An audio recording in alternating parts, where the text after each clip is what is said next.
नमस्कार बच्चों। आइए आज हम लोग कुछ बैंकिंग के क्वेश्चन को देखेंगे जो बैंक में पूछे गए हैं क्वेश्चन। उन क्वेश्चंस को हम लोग सॉल्व करते करेंगे, कुछ अच्छे क्वेश्चन को जो कि हमारे बैंक के एग्जाम में पूछे गए हैं, अलग अलग एग्जाम में पूछे गए हैं। उन क्वेश्चन को हम लोग डिस्कस करते हैं, एक एक करके हम लोग डिस्कस करेंगे। तो ये आपका पहला क्वेश्चन है। इस क्वेश्चन को देखिए और देखकर बतलाइए। देखिए, अगर आप बैंक की तैयारी करते हैं तो आपको पता होगा कि हमने यहाँ पर डायरेक्शन नहीं लिखा है। आपको पता है कि डायरेक्शन इसका क्या होगा। तो देखिए, आप ऑप्शन में देखिएगा तो ऑप्शन में देखिए दो ऑप्शन दिया है, A B, B C, A C B D, ऐसे करके दिया है। इसका मतलब ये हो गया कि दो पार्ट में एरर है, किसी दो पार्ट में एरर है। या तो ए में हो सकता है या बी में हो सकता है, किसी दो पार्ट में एरर होगा, एक पार्ट में नहीं। बैंकिंग में पूछा जाता है, दो दो पार्ट करके पूछा जाता है, ठीक है। तो इस क्वेश्चन को देखिए और देखकर बताइए कि किस दो पार्ट में एरर है, किस दो पार्ट में एरर है। ठीक है, जल्दी से देखिए, तब तक हम एक सेंटेंस लिखते हैं।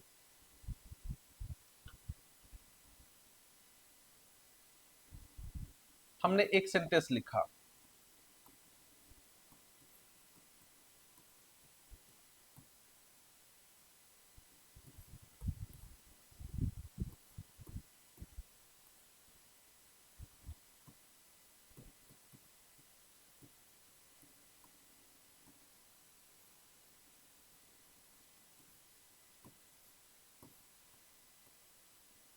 देखिए, हमने एक सेंटेंस लिखा, Rani told me that she will always help me, ये हमने लिखा है। अब आप जब इस सेंटेंस को आप देखिएगा, गौर से देखिएगा, तो आपको पता चलेगा कि ये जो यहां से यहां तक लिखा गया है, रानी टोल्ड मी, ये वाला जो लिखा गया है ये आपका मेन क्लॉज है। ये यहां से यहां तक जो लिखा गया है ये आपका मेन क्लॉज है, ठीक है ना। और उसके बाद ये जो यहां से यहां तक लिखा गया है ये आपका सबऑर्डिनेट क्लॉज है। इसके बाद का ये वाला पोर्शन, यहां से यहां तक ये जो लिखा गया है ये आपका सब ऑर्डिनेट क्लॉज है। ये चीज आपको पता होगा, ये वाला पोर्शन आपका सब ऑर्डिनेट क्लॉज है, ठीक है। अब कैसे पता चला कि ये मेन क्लॉज है और ये सबऑर्डिनेट क्लॉज है? तो जो क्लॉज बिना कंजंक्शन के लिखी जाती है वो मेन क्लॉज होती है, और जो क्लॉज कंजंक्शन के साथ लिखी जाती है वो आपके सबऑर्डिनेट क्लॉज होती है। अब आप देखिएगा मेन क्लॉज में, देखिए यहाँ पर टोल्ड लिखा हुआ है, तो यानी कि इसका मतलब ये होगा कि मेन क्लॉज आपका पास्ट में है। तो एक बात ध्यान दीजिएगा, अगर कभी भी मेन क्लॉज पास्ट में होता है तो जो सबऑर्डिनेट क्लॉज होता है वो भी पास्ट में ही लिखा जाता है। तो यहाँ पर देखिए विल लिखा हुआ, ये आपका फ्यूचर है, तो ये विल को हटाइए, विल के बदले यहाँ पर वुड कर दीजिए। अब ये सेंटेंस आपका सही हो गया। तो ध्यान रखिएगा कि अगर मेन क्लॉज पास्ट में होता है तो सबऑर्डिनेट क्लॉज भी आपका पास्ट में होता है। ये एक कंसेप्ट समझ लीजिए। अब आइए अपने क्वेश्चन पर देखते हैं। क्वेश्चन में देखिएगा, आप एक चीज गौर कीजिएगा, I ask the sales person, ये आपका मेन क्लॉज है। और मेन क्लॉज में देखिए यहाँ पर ये आपका पास्ट में लिखा हुआ है, मेन क्लॉज आपका किस में है, पास्ट में है। तो अगर मेन क्लॉज पास्ट में होता है तो जो सबऑर्डिनेट क्लॉज होता है वो भी पास्ट में होता है। तो ये जो कैन लिखा हुआ, कैन को हटाइए और कैन के बदले यहाँ पर क्या कर दीजिए, कुड कर दीजिए। इसका मतलब एक एरर तो आपका बी पार्ट में है, बी पार्ट में एरर है। तो अगर बी पार्ट में एरर है तो ये वाला ऑप्शन तो आपका ऐसे ही खत्म हो गया और ये वाला ऑप्शन आपका ऐसे ही खत्म हो गया, और नो एरर वाला ऑप्शन भी आपका ऐसे ही खत्म हो गया। ये दोनों ऑप्शन आपका ऐसे ही खत्म हो गया, ठीक है। अब हमारा आंसर या तो बी होगा या नहीं तो डी होगा।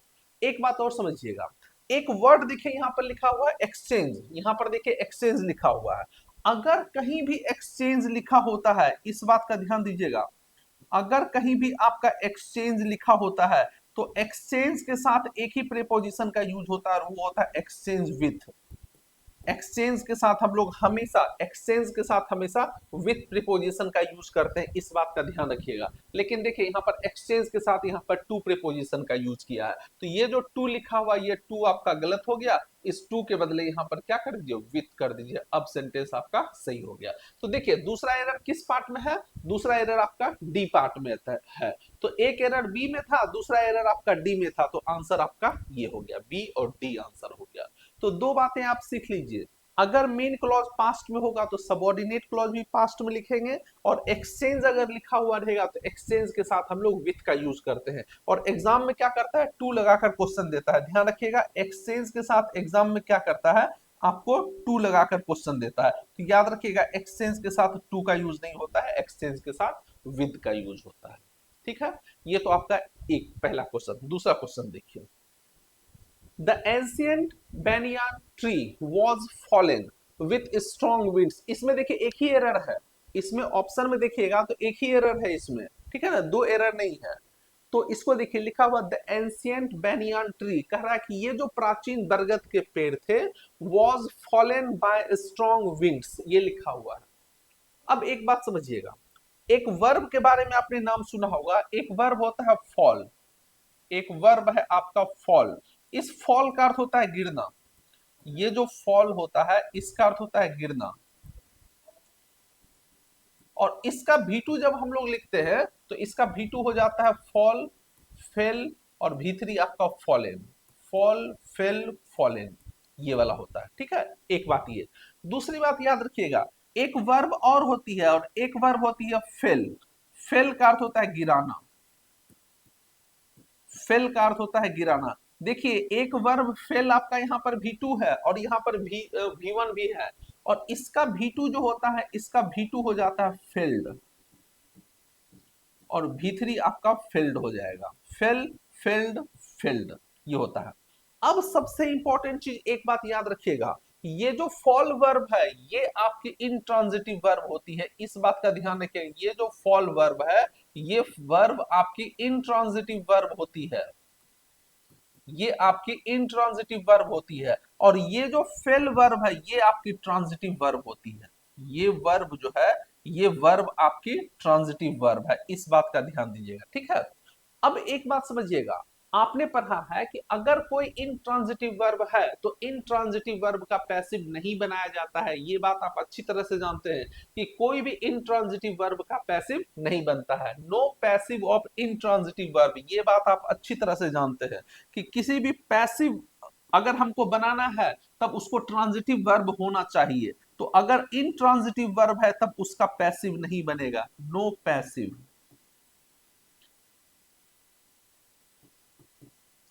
No passive of intransitive verb.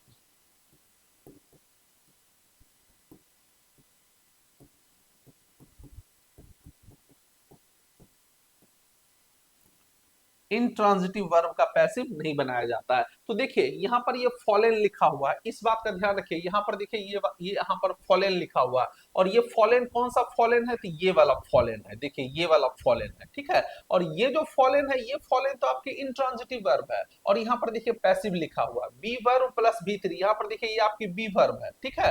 B verb और V3, जब भी हम बी वर्ब प्लस V3 करते हैं तो वो सेंटेंस आपका पैसिव होता है। लेकिन फॉलेन देखिए आपका फॉलेन आपकी इंट्रांजिटिव वर्ब है, इंट्रांजिटिव वर्ब का पैसिव नहीं बनता है, तब यहां पर इस फॉलेन के बदले आप कर दीजिए फेल्ड। ये जो फॉलेन लिखा हुआ ये फॉलेन आपका गलत हो गया, इस फॉलेन के बदले कर दीजिए फेल्ड।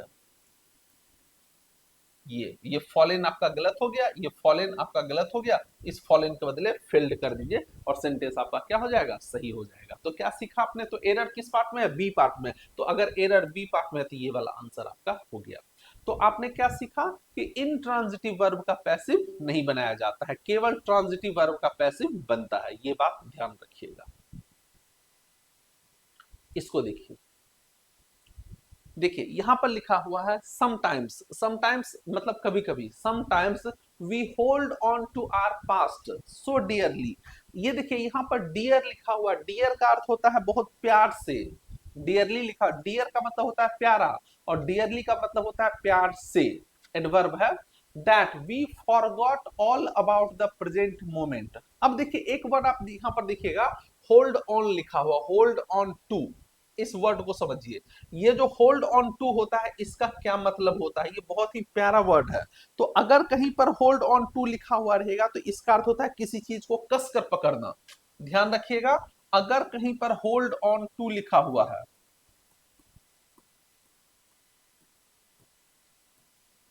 होल्ड ऑन टू, तो इसका अर्थ होता है किसी चीज को कस कर पकड़ना,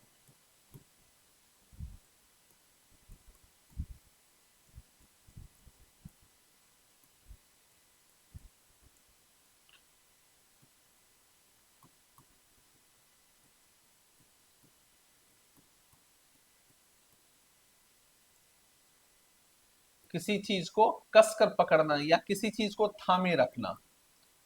किसी चीज को कसकर पकड़ना या किसी चीज को थामे रखना, ठीक है ना।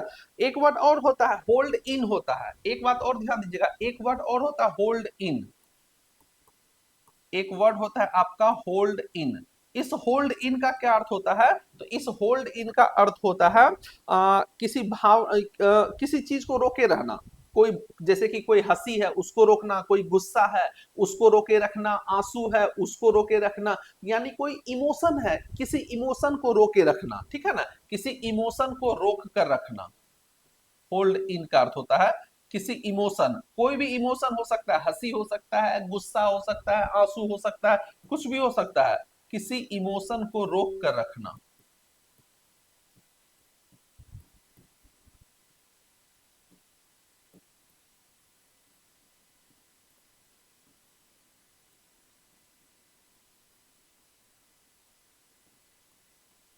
किसी इमोशन को रोक कर रखना, वो इमोशन कुछ भी हो सकता है, गुस्सा हो सकता है, आंसू हो सकता है, खुशी हो सकता है, उसको एक्सप्रेस नहीं करना बल्कि रोक कर रखना, ठीक है। अब देखिए क्वेश्चन कह रहा है कि समटाइम्स कभी कभी we hold on to our past so dearly, कह रहा है कभी कभी हम अपने पास्ट से को इतने कसकर इतने प्यार से पकड़े रहते हैं that we forgot all about the present time, हम लोग प्रेजेंट टाइम को भूल जाते हैं। ये देखिए एक फैक्ट है, ये बात जो कही जा रही है ये बात क्या है, एक फैक्ट है। और कोई भी फैक्ट होता है, जितने भी फैक्ट्स होते हैं सारे फैक्ट्स प्रेजेंट इंडेफिनिट टेंस में लिखे जाते हैं, लेकिन देखिए यहाँ पर फॉरगॉट लिखा हुआ है, ये आपका पास्ट टेंस में लिखा हुआ है, तो ये फॉरगॉट आपका यहाँ पर क्या हो गया, ये गलत हो गया, इसको कर दीजिए फॉरगेट कर दीजिए, ये जो फॉरगॉट लिखा हुआ ये गलत हो गया, इसके बदले कर दीजिए फॉरगेट। जब आप फॉरगेट कर दीजिएगा तो ये आपका प्रेजेंट इंडेफिनिट टेंस हो जाएगा, ठीक है। तो जितने भी फैक्ट्स हैं सारे फैक्ट्स, फैक्ट्स को प्रेजेंट टेंस में लिखा जाता है, फैक्ट्स हो गया, हैबिचुअल एक्शन हो गया, ये सारे को सबको प्रेजेंट इंडेफिनिट टेंस में लिखा जाता है। तो याद रखिएगा ये जो क्वेश्चन दिया गया है, क्वेश्चन आपका एक फैक्ट है, ठीक है ना, फैक्ट्स। तो जितने भी फैक्ट्स होते हैं सारे फैक्ट्स आपके प्रेजेंट इंडेफिनिट टेंस में लिखे जाते हैं।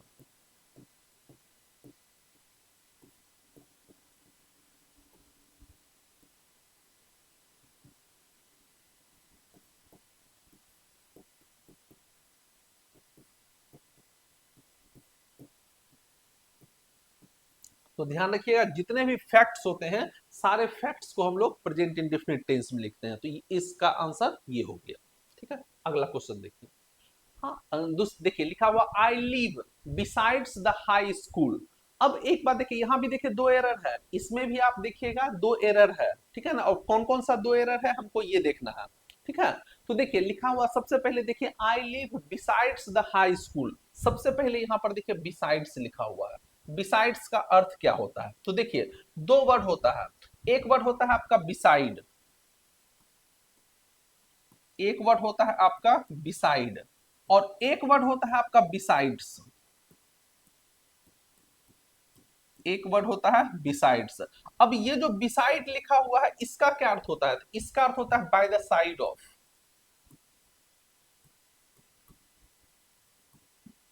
बाय द साइड ऑफ, के बगल में, इसका अर्थ हो गया के बगल में, बाय द साइड ऑफ का अर्थ क्या हो गया, के बगल में,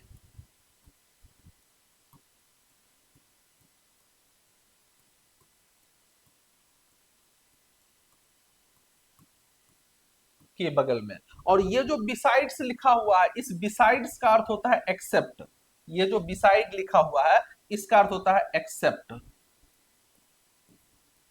एक्सेप्ट। और ये जो होता है ये आपका एक्सेप्ट इसका अर्थ होता है के अलावा,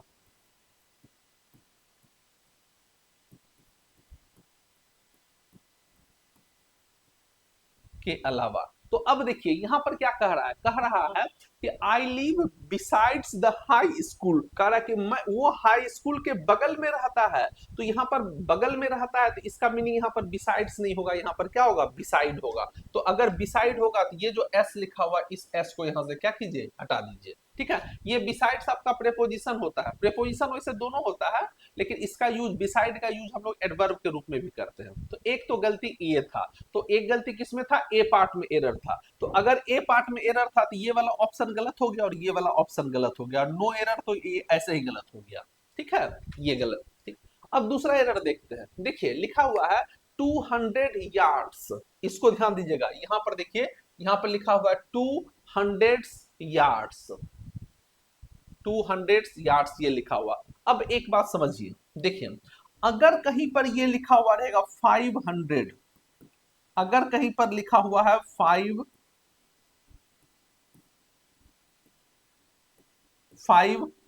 ये लिखा हुआ, ठीक है ना, और उसके बाद लिख दिया जाए, जैसे कि ये हम ऐसे लिखा, हमने लिखा 10 रुपीज, हमने लिखा 10 रुपीज, हमने ऐसे लिखा, ठीक है।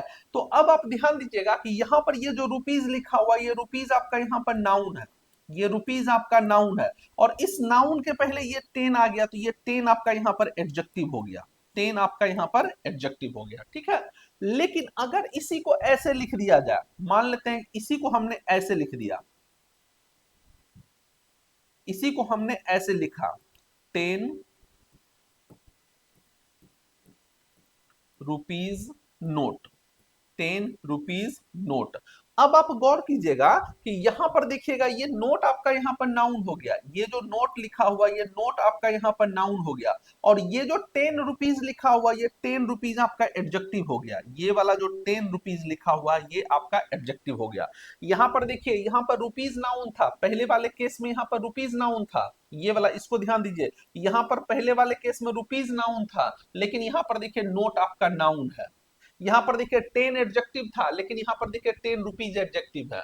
अब एक बात समझिएगा, एडजेक्टिव के साथ कभी भी एस का यूज नहीं होता है, ध्यान रखिएगा, केवल नाउन के साथ एस लग सकता है, लेकिन एडजेक्टिव के साथ कभी भी एस का यूज नहीं होता है। तो ये जो यहाँ पर 10 रुपीज लिखा हुआ है, 10 रुपीज नहीं होकर 10 रुपी हो जाएगा, एस को यहां से क्या करना पड़ेगा, हटाना पड़ेगा। तो ये जो रुपीज लिखा हुआ है, इस रुपीज के बदले आपको लिखना पड़ेगा रुपी, 10 रुपी, 10 रुपी नोट। तो याद रखिएगा, एडजेक्टिव के साथ एस का यूज हम लोग नहीं करते हैं, ये बात दिमाग में बैठा लीजिएगा कि एडजेक्टिव के साथ एस का यूज नहीं किया जाता है।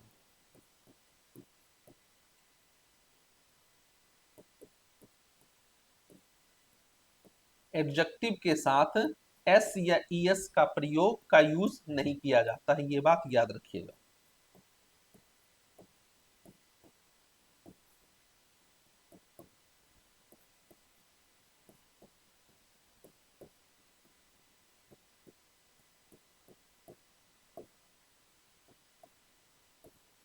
ठीक है, अब यहां पर आइए, देखिए, यहां पर देखिए यार्ड्स लिखा हुआ, ये यार्ड्स आपका यहां पर नाउन है। अगर ये यार्ड्स नाउन है, तो ये जो हंड्रेड्स लिखा हुआ, ये हंड्रेड्स आपका यहां पर क्या हो गया, ये एडजेक्टिव हो गया। अगर एडजेक्टिव है, तो यहां से एस को क्या करना पड़ेगा, हटाना पड़ेगा। तो दूसरा एरर आपका सी पार्ट में है, तो सी पार्ट में है, तो ये वाला ऑप्शन गलत हो गया, आंसर आपका ये हो गया, सी आंसर हो गया। तो दो बातें याद रखनी है आपको, एक बात याद रखना है बिसाइड और बिसाइड्स में अंतर, और दूसरा याद रखना है कि एडजेक्टिव के साथ कभी भी एस का यूज नहीं किया जाता है, ये बात याद रखिएगा। अगला क्वेश्चन देखिए, देखिए, in the last few weeks the price of spices has fallen sharply as people prefer mild food and healthy and health conscious, ये लिखा हुआ है। अब यहां पर देखिए, सबसे पहले इसमें भी एक ही एरर है। अब देखिए, यहां पर लिखा हुआ है इन द लास्ट फ्यू वीक्स, ये पूरा का पूरा आपका टाइम है, ये जो लिखा हुआ है इन द लास्ट फ्यू वीक्स, ये पूरा का पूरा आपका यहां पर टाइम लिखा हुआ है, ठीक है ना, ये एडवर्ब है, एडवर्ब ऑफ टाइम है, ये पूरा का पूरा आपका टाइम है। अब सेंटेंस का सब्जेक्ट यहां से स्टार्ट हो रहा है, द प्राइस ऑफ स्पाइसेस, तो देखिए द प्राइस आपका यहां पर एक नाउन है, ये जो प्राइस लिखा हुआ है, ये प्राइस आपका यहां पर एक नाउन है, और स्पाइसेस जो लिखा हुआ ये आपका दूसरा नाउन है, ये वाला पोर्शन आपका दूसरा नाउन है, और बीच में ये जो ऑफ लिखा हुआ, ये ऑफ आपका यहाँ पर प्रेपोजिशन है। तो आपने पढ़ा है कि अगर दो नाउन प्रेपोजिशन से जुड़ा होता है, तो वर्ब का यूज हम लोग पहले वाले नाउन के अनुसार करते हैं। तो पहला वाला नाउन देखिए प्राइस है, और प्राइस सिंगुलर है, तो प्राइस अगर सिंगुलर है, तो यहाँ पर हैज फॉलन लिखा हुआ, हैज फॉलन, ये बिल्कुल सही है, शार्पली, यहां तक बिल्कुल सही है। अब ये जो एज लिखा हुआ, ये एज आपका कंजंक्शन है, रीजन बतलाने वाला, एज आपका कंजंक्शन है जो कि रीजन बतलाता है। अब यहां से दूसरे सेंटेंस की शुरुआत हो रही है, ठीक है। तो देखिए यहां पर फिर देखिए आपका यहां पर एक कंजंक्शन लिखा हुआ, ये एंड जो लिखा हुआ, ये एंड आपका कंजंक्शन है, और ये दो चीज को जोड़ रहा है, किसको किसको, तो एक पहले अपने पहले वाले को और एक अपने बाद वाले को। एक्चुअली में क्या है कि ये दो सेंटेंस का मिक्सचर है। क्या मिक्सचर है, कौन कौन सा दो सेंटेंस है? तो दो सेंटेंस आपका ये है, एक सेंटेंस आपका ये वाला है, पीपल प्रेफर माइल्ड फूड, एक पे आपका ये है, पीपल प्रेफर माइल्ड फूड।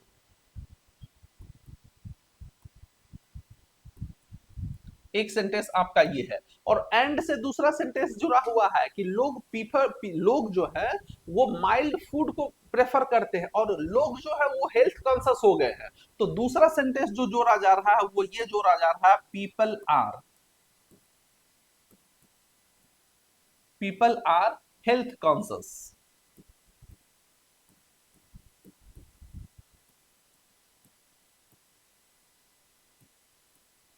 ये दो सेंटेंस को जोड़ा जा रहा है। अब देखिए दोनों सेंटेंस का सब्जेक्ट पीपल आपका कॉमन है, तो पीपल को हम लोग क्या किए हैं, एक ही बार लिखे हैं। लेकिन ध्यान दीजिएगा मेन वर्ब दोनों का अलग है। एक का मेन वर्ब आपका प्रेफर है, एक का मेन वर्ब आपका यहाँ पर प्रेफर है, ये वाला प्रेफर।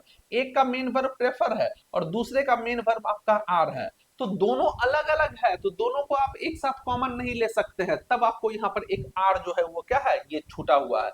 तब आपको लिखना पड़ेगा people prefer mild food and are health conscious. तो यहां पर आपका आर क्या है, ये मिसिंग है, पीपल आर हेल्थ कॉन्शियस। तो ये आर जो था आपका यहाँ पर क्या था, मिसिंग था। ठीक है, तो यहां पर लिख दीजिए पीपल आर हेल्थ कॉन्शियस, जो कि यहां पर लिखा हुआ है। एक बात और ध्यान दीजिएगा, देखिए यहां पर प्रेफर लिखा हुआ, प्रेफर वर्ब होती है, इस बात का ध्यान दीजिएगा। बच्चे ये कंफ्यूज कर जाते हैं कि प्रेफर आपके क्या है, एडजेक्टिव की तरह समझ लेते हैं, नहीं। प्रेफर आपकी वर्ब है और ट्रांजिटिव वर्ब होती है। प्रेफर जो है, प्रेफर आपकी वर्ब है,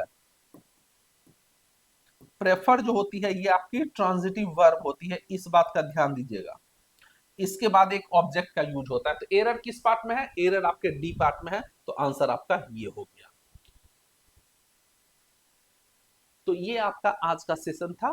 ठीक है, अगर आप अभी तक यहां तक बने हुए हैं वीडियो में, इसका मतलब आपको जरूर अच्छा लगा होगा। और अगर अच्छा लगा है तो एक बार शेयर कर दीजिए। अभी देखिए हमारा चैनल बिल्कुल नया नया है, हमारे चैनल पर सब्सक्राइबर बिल्कुल नहीं है, तो थोड़ा सा आप लोग हेल्प कीजिए और इसको क्या कीजिए, शेयर कर दीजिए। जैसे ही आप लोग शेयर कीजिएगा तो थोड़ा सा हो सकता है बच्चों को फायदा हो, और बच्चों को फायदा होगा तो हो सकता है वो सब्सक्राइब कर ले चैनल को। ठीक है, तो आज भर हम लोग इतना ही रखते हैं, फिर मिलते हैं अगले दिन। तब तक के लिए bye, thank you, take care.